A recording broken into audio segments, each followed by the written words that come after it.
เอาผัวจักปีล่ะเอาพัววะแม่นถ้าก็ได้หอดได้ซี่นี่ก็ปีนึง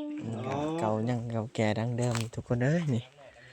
กันบางคนก็มีบางคนก็บ่มีนะบางคนก็บ่มีก็เอาผัวห่มสองเพิ่นก็นี่นะทุกคนที่ว่าเฮือนแล้วนี่สิบ่มีคนอยู่พุ่นเลยนะน่าสิเป็นบ้านห่างมาก็เคยเห็นว่ายนต์ห่างนี่ครับนี่สิเป็นบอลใช้น้ำมันเพิ่นได้อยู่นี่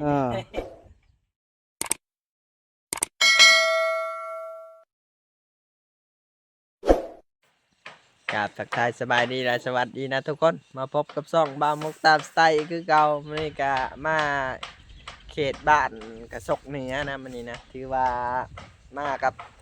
อ้ายน้ำเงินอีกคือเก่านะเพราะว่าเฮาสิเข้าไปบ้านกระสกเหนือรู้บ่ว่าสิมีผู้แสผู้สาวให้ลุ้นหรือบ่นะแต่มีนี่ก็เซ็ตโจรทุกคนเอ้ยมื้อนี้นะถือว่าบ้านกระสกเหนือนะอยู่ข้างหลังนี่นะเอาอะไรอ้ายน้ำเงินว้ากับไทยสบายดี ไอ้คนหล่อเพิ่นนี่เนาะอาศัยความรอบนรขยาวนะทุกคนนะผู้ชายเป็นเดียวกายไทยFCได้เบิ่งนอกผู้ชายเสื้อชนบทเท่าหัวช้างงามไปธรรมชาติงามแบบธรรมชาติเนาะงามแบบบ่ได้ตกแต่งหลายแต่อยู่ในเมืองอาชีพตกแต่งเนาะอันนี้คำว่าดังกับแมบก็คือเก่าคำว่าโมก็ตามนั่นแหละทุกคนเห็นนั่นแหละเอาแบบธรรมชาติแล้วได้นี่ได้นี่ละบ้านเพิ่นใส่แว่นตาหล่อคักอะไรเนาะตัวทุกคนเอ้ยไปเกาหลีด้วยทุกคนใครยังโสดนี่งามกว่านี้ฮะทุกคนวันนี้เราสิได้เข้าไปหมู่บ้านเพิ่นอีกนะวันนี้นะทุกคนตอนนี้เฮาก็เข้ามาฮอดบ้านเพิ่นเรียบร้อยเฮาก็สิได้หาหยังเลาะแถวหมู่บ้านเพิ่นยังไม่ทำวันนี้นะศาลคือว่าไปหาในบ้านเพิ่นก็ผ่านเรียบร้อยแล้วเพิ่นมาถ่ายได้นะทุกคนนะเฮาก็สิได้หาอันเลาะแถวบ้านเพิ่นนี่แหละวันนี้นะ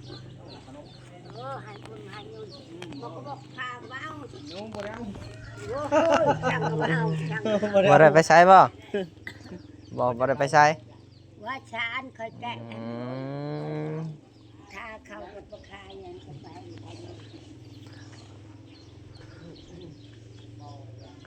อันนี้ก็สิโอ้เพื่อนผู้แสผู้สาวเพิ่นได้อยู่นี่นะ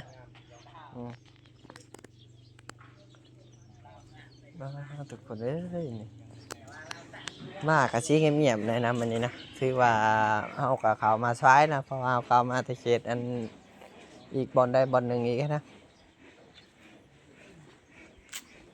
อันนี้ก็สิเป็นเหล้าเขากระเจ้าเพิ่นนะทุกคนเลยนี่ที่ว่าโอ้เห็นชาติบ้านซองเพิ่นก็พอสมควรอยู่นะทุกคนนี่โอ้ทุกคือว่าอยากเงียบๆนะเพราะว่ากระเจ้าเขาเอาไปก่อนมันหมดแล้วนี่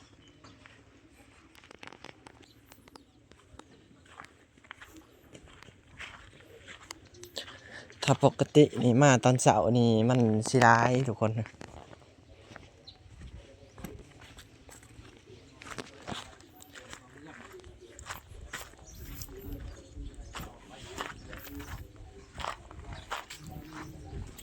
โอ้ดอกม่วงนี่หอมขนาดเนาะไอ้เงิน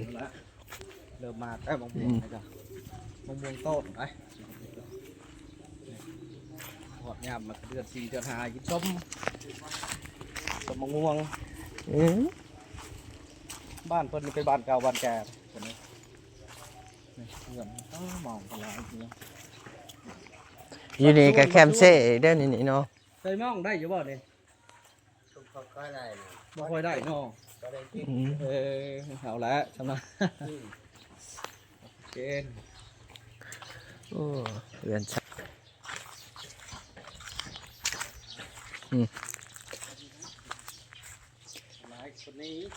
ต้นขนุนอันนี้กัน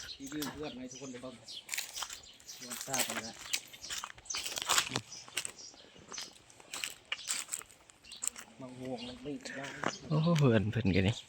ตัวร้ายแล้วเพิ่นงอกไฟเพิ่นสิโตสรุปตลาดเฮือนเพราะว่าเพิ่นเจ้าบ้านส่วนตะองโรเฮ็ดยังอยู่จักตอกมันหัวบ่ได้ไปใช้ป่ะใบ ก็ได้ไปหาคนมันคนนั้น บอก ลูกก่อนนี่ ร้าน หลานลูกใหญ่มาแล้วเนาะ อืม จะเป็นบ่าวเป็นสาวมาแล้ว เออ เอาหลาน เอาร้าน พ่อแม่เขาไปใช้ ไปอยู่ไห้ อยู่ให้นอนอยู่ให้พุ่น บ้ามึง หลานเดียวคนผู้เดียวนี่ อืม กินบ่ขนม กินได้บ่ กินได้ ได้เอา เป็นขนม ที่บอกปิดๆอยู่แล้วเนาะ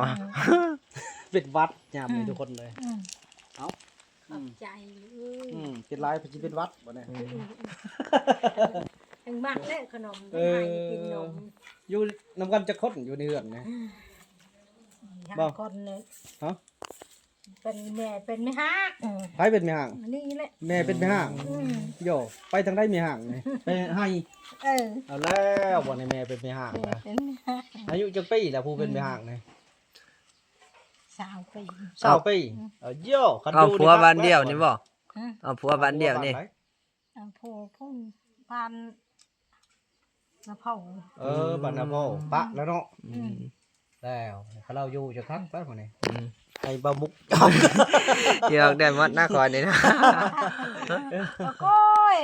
เจ้าเอาไม่ฮัก โยเอาได้ โอ้โหเนาะ มือนะผู้สาวบ่ได้คอยมีได้เด้อ พี่เช้าก็มักตัวฟุละหล่อโหได้จ้ะ เอานางเนาะ เวลาก็เอา ได้ลูกผู้หญิงอยู่เบิ่งกำลังเป็นตะแพกอยู่คนเลยสาวมีหางน้อยได้สาวปียังบ่ทันปานใดนะ อืม เราก็บ่ได้อยู่เนาะ อืม เป็นคนมันใกล้บ่ชวนมัน ใกล้แล้ว ชาวทำมันพูดบ่ทำไปจังเกินทำบิ๊กบ่ทำไปยัง อยู่พุ่นละ อืม ทำบิ๊กบ่เกิน อืม โอ้ยทำไปยังเริ่มแล้วทำเขาดีนะ อืม เกินทำบิ๊กทำไปยังทำบิ๊กเนาะ เออ แถวพุ่นเนาะ แถวพุ่นละ ไปกับไผกับอ้าย ไปกับน้องชายผู้หนึง น้องชายผู้หนึง อืม อันน่ะชวนมันกว้างบ่ ไม่ได้กว้างนี่หรอก อืม มันจะได้บ่มีผู้เฮ็ดบ่ เออ เดี๋ยวทุกคน เอามันไป ไป ก่อน ไป มันไป โอ้โห บ่อยู่บังสิพาบ่มุกบังยนต์ก่อน อันนี้ย่อนบ่นี่ฮะ ส่วนผักไปได้อยู่ดีกันได้เด้อนี่โอ้โต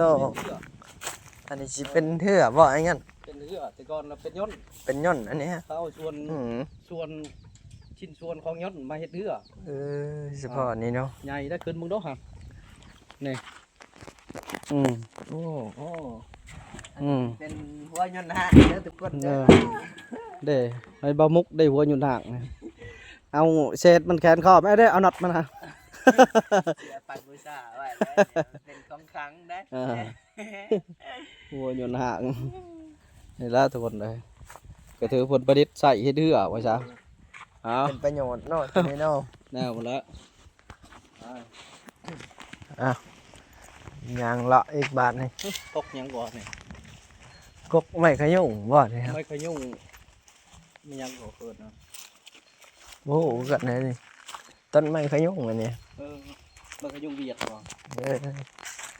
เออบ้านเพิ่นเนี่ยถือว่านี่เนาะไอ้เงินเนาะถือว่ายาวขึ้นไปเรื่อยๆเนาะ ไปได้ อืม ถือว่าบริสุทธิ์ว่าซะ อืม ยาวไปพุ่นเลย จนฮอดโรงเรียน แม่นเดี๋ยวมันลูกเนื้อ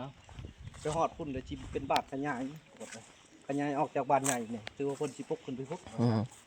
เฉพาะบ้านเก่าบ้านแก่นี่เขตเฮาอยู่นี่ว่าซั่นเขตราคาเฮือนก็เดียวเฮ็ดนี่ละ อันนี้สิเป็นต้นมะกรูดมะห้อยก็ได้อยู่นี่ เลิกย้ายแล้วครับยังอยู่ดีมีแห้งก็ได้ โอ้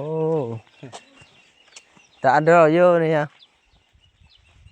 บ้านส่วนตะจาเรียงบ้านอะเรียงปลาไหลดอกนะ นี่มากอันนี้นะนี่ หมักผักทุกคนเลย ตัวรุ่นใหญ่ให้ได้อันนั้นเด้ แกงครับเด้ อืม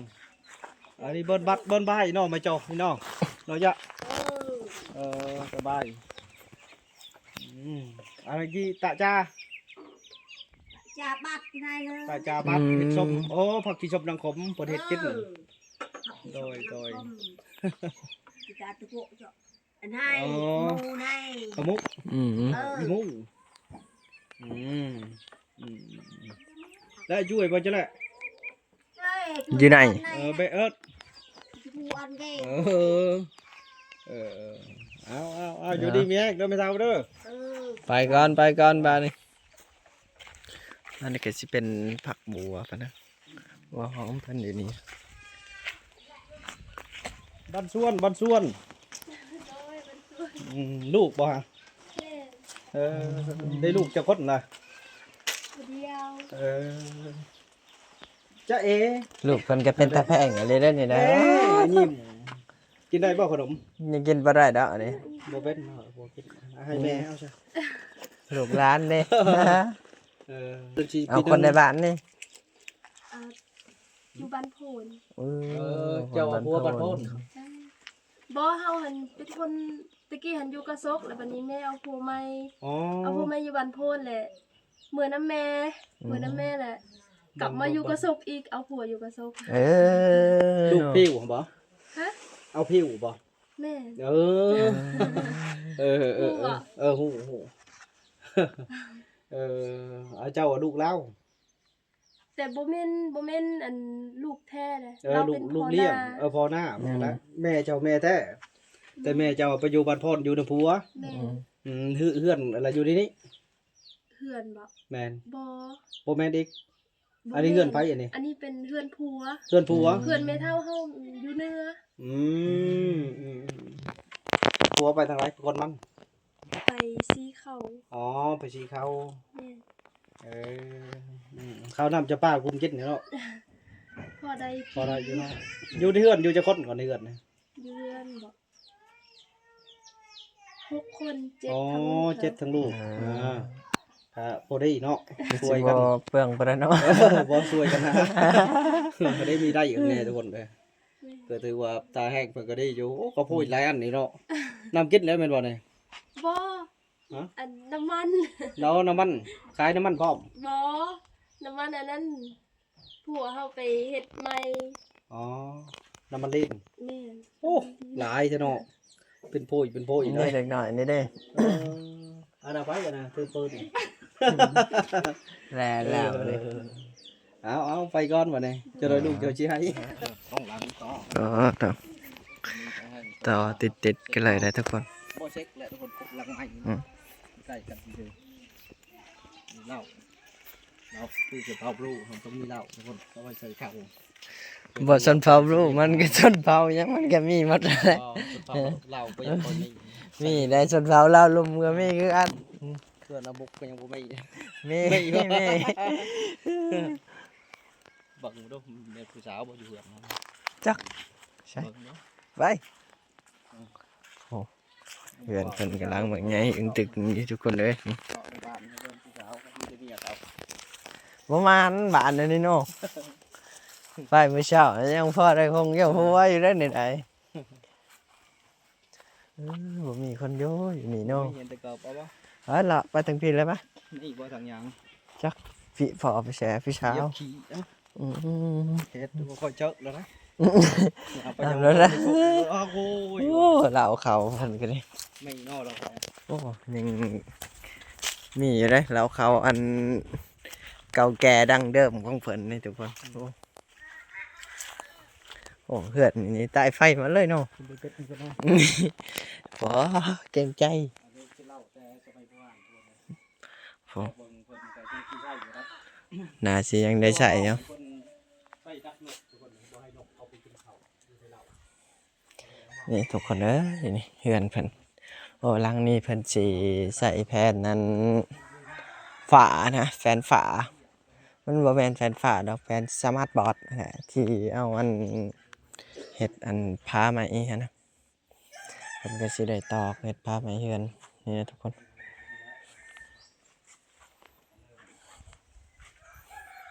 โผเฮือนหลังนี้มีคนอยู่บ่เนาะหมากอิหยังอันนี้นี่หมากอิหยังอันนี้อันน้ำเงินมาเกียบพลัง อันนี้เห็นไหมโอ้เฮือนกระเจาะเพิ่นถือว่านี่เป็นบางคนเหล่าเขาเพิ่นก็เบิ่งปุ๊ คนนะ ตกเรื่องโอ้เหือนแบบอ๋อตกหลังสี จนลุน้องก็มีได้หลังนี่นะ แล้วแต่คนก็ชี้เกียจเฮ็ดใหม่อยู่เด้ของเสาคน โอ้เป็นน้ำบาดาลร่วมอันนี้เนาะอยู่ในนี้ ธรรมดาร่วม ที่ว่าใส่ได้มันบานนะไฟอยากใส่ก็มันยอมมาอยู่นี่ นี่เลยกดกอกระเพราแน่ๆนะ หยานงัวควายเข้ามาอันนี้เนาะ แม่น อืม สบายไปซะ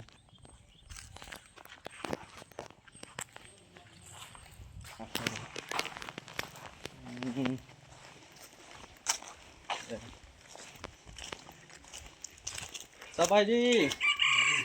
โอ้ โดยบ่ได้ไปไสเนาะมื้อนี้ ว่าเลยเดี๋ยวไป อยู่เฮือน ถ้ามีหมดเลย หยานว่าไปหาคนมงคนมัน ไอ้เฮือนอยู่เนาะ จับมัน ลังบักใหญ่นึงบ่ โอ้มีห้องปันเขาอีกได้อยู่นี่ ยังปั้นอยู่บ่นี่ ก็ปั้นแหละ เออ แต่ละปีก็ปั้น แต่ละปีปั้นเนาะ อืม